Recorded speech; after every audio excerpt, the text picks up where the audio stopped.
then, the dative would be put up on the line just where we have the phonies, and that is the object of the verb apokrinomen.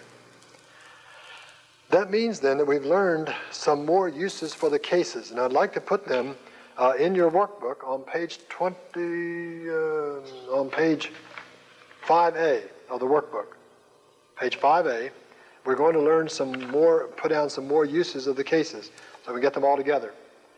Now, so far, you have in this page the nominative, subject, the genitive, possessive, the dative, indirect object, the accusative, direct object. Now, we're going to add something. We've already added, or we should have added, for imi or for yinome, object of a linking verb, the complement of a linking verb. Subject and complement. That's spelled with an E. C-O-M-P-L-E, complement. Spelled with an E. It's not saying something nice about it. It's completing the meaning.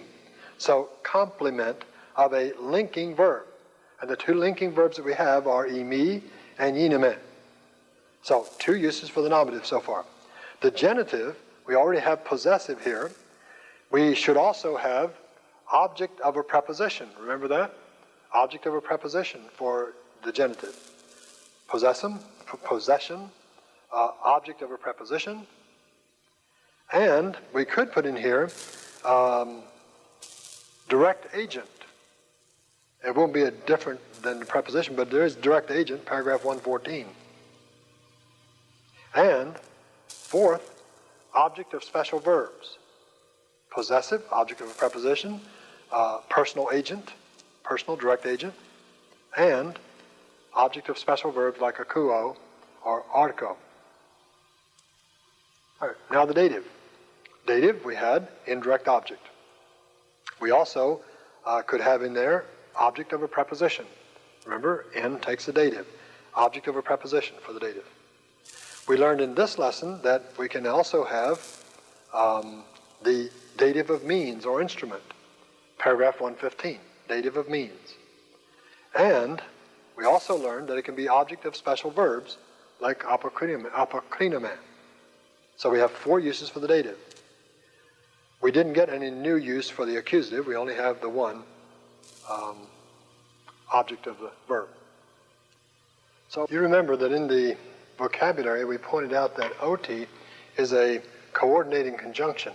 Now we've had, as a subordinating conjunction, we've had coordinating conjunctions up until now, but OT is subordinating, meaning that the clause that is introduced by OT is going to be in some way modifying something in the main clause. For instance, we've already had ke,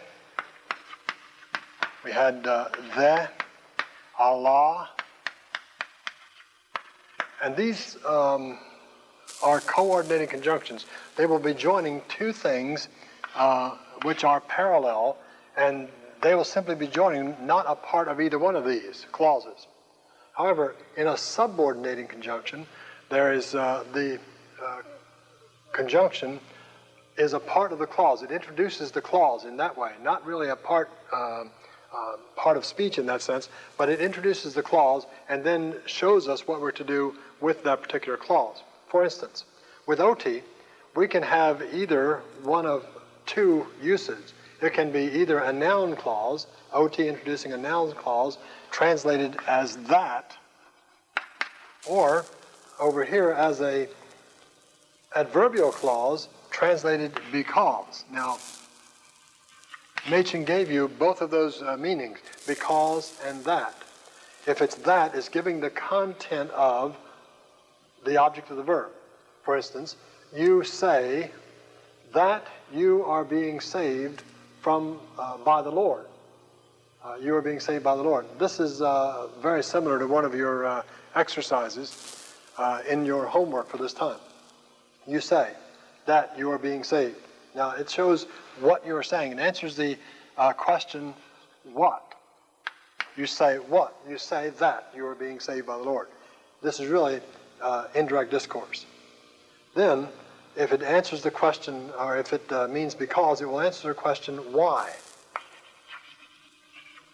Why is it happening? Because the church has peace. Why? Because it is being saved by the Lord. This should be an off T, because it's the ecclesia is the antecedent. Because she is being saved by the Lord. Because.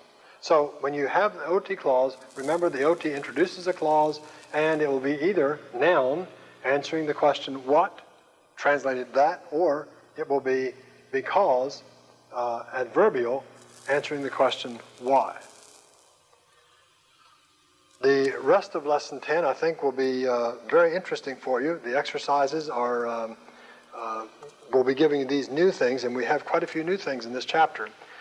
And he will also bring in some of the older things that you may have almost forgotten, and he'll bring them in, and then he'll test you to see if you're really staying awake. So be careful with your homework. Do them the usual way, the 10 and the 5, and then we'll be ready for another tense next time, and maybe we'll even have a little chorus in Greek.